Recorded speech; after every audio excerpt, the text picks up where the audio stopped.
आज के व्लॉग में हम आपको एक ऐसी शापित बावड़ी और 1100 सदी में बने महल के पास लेकर चलेंगे। बावड़ी के बारे में कहावत है कि ये बावड़ी हर साल एक बलि या भोग मांगती है, जैसा कि हमको लोकल लोगों ने बताया है। रास्ते में अरावली के सुंदर नज़ारों ने मन मोह लिया, पर हमको तो अपनी मंजिल बावड़ी तक जाना था। बावड़ी के रास्ते बहुत ही संकीर्ण था। ये बावड़ी खो नागौरिया में स्थित है। थोड़ी देर में हम उस मनहूस शापित बावड़ी तक पहुंच जाते हैं। तो सभी भाइयों का राहुल मोगा ब्लॉग्स में एक बार फिर स्वागत है।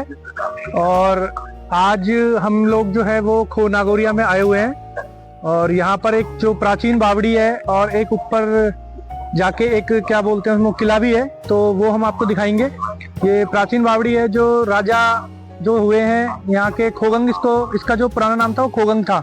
और राजा जो आलन हुए थे 11वीं शताब्दी में, आलन सिंह मीणा, उनके द्वारा ये बावड़ी जो है वो निर्मित थी। और वर्तमान में इसका जो स्वरूप है वो हम दिखाते हैं आपको, और इस बावड़ी की कुछ कहानी भी है जो भी हम आपको थोड़ी बताएंगे। तो ये बावड़ी है भाई पुरानी पूरी, और ये प्राचीन बावड़ी है जो, और इसके बारे में ऐसा कहा जाता है, अभी एक भाई मिले हैं वो वहाँ बैठे हुए हैं, वो अगर अपना इंटरव्यू देंगे या अपना बताना चाहेंगे तो हम उनसे भी आपको पूछवाएंगे कि इस बावड़ी में हर साल कोई ना कोई आदमी जो है उसकी जो है वो डेथ होती है। मतलब कि इसमें कुआं है गहरा, तो वहाँ कोई ना कोई आदमी हर साल जो है वो डूबता है और डूब के जो है उसकी मृत्यु होती है। और भाई ने बताया हमको, ये हमको तो पता भी नहीं था, हम तो जनरली इसका वीडियो बनाने आए थे। क्या एक अनेक को खा जाती है हर साल? मतलब ऐसा कोई टाइमिंग का है कि उस टाइम के बीच में खाती है, या फिर कभी भी साल में एक बार कभी भी हो सकता है?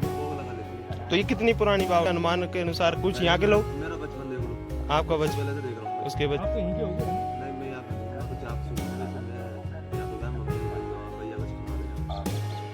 ये जो बावड़ी है ये पहाड़ों के बीच में जो है वो बनी हुई है, और इस बावड़ी में जो पानी आता है वो पहाड़ों का ही पानी आता है। और प्राचीन समय में ऐसा लगता है कि जो यहाँ से जो है लोग जो है वो पानी का जो है वो इस्तेमाल किया करते थे पीने के लिए। और वर्तमान में तो इसकी हालत बहुत ही खराब है, जर्जर है, तो इतना कुछ ध्यान नहीं दिया जा रहा है अभी वर्तमान में इसके ऊपर। और अंदर से हम दिखाते हैं आपको थोड़ा सा आगे आके।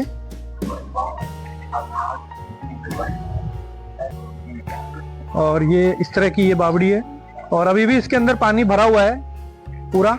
तो अभी इस बावड़ी में जो है वो आपको पूरा ढंग से दिख नहीं पा रहा होगा, तो हम अभी ऊपर चल के आपको दिखाएंगे वो कितना गहरा है ये। तो ऊपर से इसकी हाइट का आपको सही से अंदाजा होगा बावड़ी का कि कितनी गहरी बावड़ी है। और कोशिश करते हैं आपको थोड़ा नीचे से यहीं से दिखाने की। देखिए आप एकदम, तो ये जो आपको ये दिख रहा है, ये भी ऐसा लगता है जैसे कि कोई पानी का स्रोत है और पहाड़ों से कनेक्ट है ये। तो यहीं से पानी बावड़ी के अंदर आता था प्राचीन काल में। तो अभी वापस ऊपर चलते हैं। तो लोकल भाई ने हमें ये भी बताया कि यहाँ पर तेंदुआ और बाघ का आतंक हमेशा बना रहता है। बावड़ी अपने विशाल स्वरूप को खो चुकी थी और वर्तमान में जर्जर और भूतिया लग रही थी। पास जाने पर बावड़ी की गहराई देख किसी को भी डर लग सकता था। इधर लोयन का मतलब लेपर्ड, तेंदुए है यहाँ पे ना? तेंदुआ भी है, वो भी है, बाघ भी है। अच्छा, बाघ भी, टाइगर भी है। आपने कभी मतलब ऐसा सुना है कि यहाँ पे आते हैं? पूरा ही बोलता गाँव पूरा ही बोलते हैं कि इधर आते हैं। गाँव के बकरा बकरी, चलो जानवर रहते तो जानवर ही गायब है। जानवर गाय, हाँ। मतलब पहले यहाँ पे जो बकरियां हुआ करती थी उनको ये लेपर्ड टाइगर खा जाते थे, तो अब वो बकरियां इतना यहाँ पे आती नहीं है। वो चरावा साथ रहे तरह, तो वो चरा के अब निकल गया होगा। अच्छा, दिन में जो यहाँ पे बकरियां चराता था वो आदमी चरा के अपनी बकरियों को दिन में शाम ढलने से पहले लेके चला जाता है। हाँ। अच्छा, तो मतलब इस पहाड़ों पे भाई के अनुसार कि यहाँ पे लेपर्ड है और टाइगर भी आ जाता है, क्योंकि ये अरावली का एक पार्ट है ये पहाड़। तो यहाँ पे आए दिन लेपर्ड देखने को मिल जाते हैं कभी कभी। तो बावड़ी को देख अब हम उस महल की तरफ चल निकले थे, और रास्ते में भगवान भोले का बहुत ही प्राचीन लगभग 700 वर्ष पुराना मंदिर, जैसा कि महाराज ने हमें बताया, पड़ा। मंदिर में हमने भगवान भोले के दर्शन किए, और दर्शन करने के बाद हमने महाराज से भोले के मंदिर का इतिहास जानना चाहा। महाराज ने हमें बताया कि यहाँ पर जो ठाकुर जी की मूर्ति है वो लगभग आज से 100 साल पहले दूसरी जगह पर स्थापित कर दी गई है और वर्तमान में मंदिर में सिर्फ भोले की ही मूर्ति स्थापित है। कहाँ पे? जहाँ से स्थापित कर दी वहाँ पे 56 मतलब? अच्छा 1956 में तो वहां ले गए फिर, है ना? तो यहाँ पे सिर्फ महादेव जी है। ठीक महाराज जी, सामने जो दिख रहा है आपको, चढ़ रहे हैं लेकिन फिसलने का डर बहुत है यहाँ पे। अगर इस जगह अगर आप रात में आते हो तो सेम आपको जो हमने पहले वाले व्लॉग में दिखाया था हॉन्टेड वाला, वही फील आने वाला है इस जगह पे भी आपको। तो इधर भी बस्ती जरूर है पर वो थोड़ा सा पीछे रह गई है और फिर चारों तरफ जो है वो जंगल ही है, देख सकते हो। तो हाँ, तो अभी हम थोड़ा आ चुके हैं, मतलब 80% जो है ऊंचाई पे आ चुके हैं और अभी वो दिखेगा सामने आपको, जो ऊपर दिख रहा है वो ही जो हवेली है पुरानी, वहाँ हम जा रहे हैं। और इतिहास तो उसका भी खैर हमने बोला ही, जैसे हमको पता नहीं है उसके बारे में कुछ, अब क्या पता वो भी हॉन्टेड हो पहले वाले ब्लॉग की तरह। हाँ, पर हम जाके देखते हैं, देखते हैं आगे जाके क्या होता है। और ये यहाँ से देखने को लग रहा है कि ये काफी पुराना है और अब ये बिखर चुका है, टूट चुका है। ये देखो एकदम। यहाँ पे पास में आने के बाद में हमने एक चीज तो देखी है कि जितनी पुरानी है उतना इसको देख के लग रहा है कि बड़ी शांत है। ऐसा लग रहा है कि यहाँ पे हजारों सालों से कोई नहीं आया। देखो ऐसा लग रहा है बस ये हवेलियां किसी का इंतजार कर रही हैं, देख रही हैं। सुनसान है, एकदम सुनसान है। और जिस तरीके से ये उजड़ी हुई है, इसको देख के लग रहा है कि इसके ऊपर, हवेली के ऊपर भी काफी ज्यादा अत्याचार हुआ है।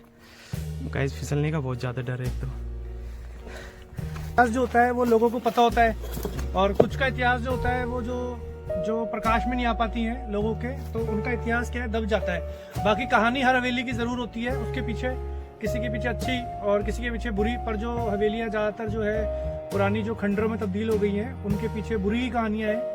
तो इसके बारे में भी हम पूछेंगे अगर कोई बता पाएगा तो। वैसे ये भी जो है वो 11वीं शताब्दी की बताई जाती है हवेली, जो जिसका निर्माण जो है हमने बताया था। जैसे बावड़ी का निर्माण किया आलन सिंह जी ने करवाया था, वैसे ही इस हवेली का निर्माण भी जो जयपुर के राजा हुए हैं 11वीं शताब्दी में, आलम सिंह मीणा कोगंग इसको कहा जाता था, उनके द्वारा ये निर्मित है।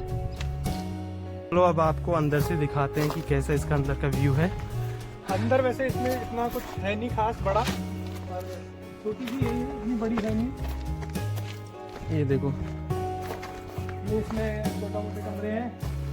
और हवेली क्या बोले इसको, मतलब ये शायद कोई राजा महाराजा जो थे वो रुकने के लिए यहाँ पे आते होंगे, थोड़ा रेस्ट वगैरह करते होंगे, इसलिए ये बनाई गई है।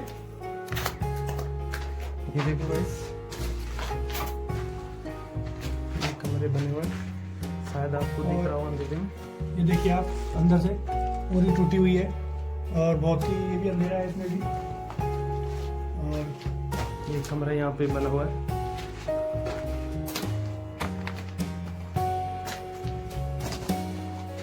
और ये पीछे पहाड़ थी ना, ये देखो ये टूट चुकी है विंडो, इधर से पीछे से पहाड़ है पूरा। और अब अपन आपको इसका फ्रंट व्यू दिखाते हैं। जहाँ से ये नीचे से जब हम चढ़े थे तो हमें ये वाला व्यू दिखाई दिया था, पूरा देख सकते हो आप। काफी अच्छी स्ट्रक्चर बनी हुई है। इतनी पुरानी साल होने के बाद भी ये बिल्डिंग कैसे खड़ी रह जाती यहाँ है। पे गड्ढा खोदा है, खोदा किसने है? ये देखिए आप, यहाँ पे जरूर तेंदुए वगैरह आते होंगे। ये देखो, ये खड्डा खोदा हुआ, किसी जानवर ने खोदा होगा। ये इसकी बनावट देख लीजिए आप कैसी है। इस जगह को किसी बंदे ने हॉन्टेड हवेली के नाम से डाल रखा था, तो उसको देख के हम आए थे, पर हॉन्टेड का ऐसा शायद यहाँ पे कुछ है नहीं।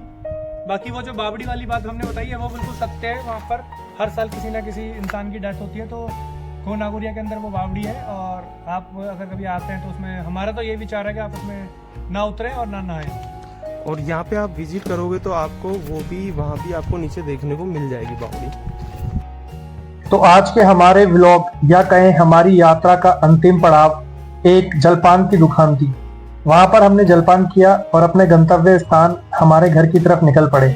उम्मीद है आपको मेरा ब्लॉग पसंद आएगा, और अगर पसंद आए तो लाइक, सब्सक्राइब और कमेंट करें और अपना प्यार बनाए रखें। अगले ब्लॉग तक के लिए सभी को राधे राधे, गुड नाइट। फिर मिलते हैं अगले ब्लॉग में। शुभ रात्रि।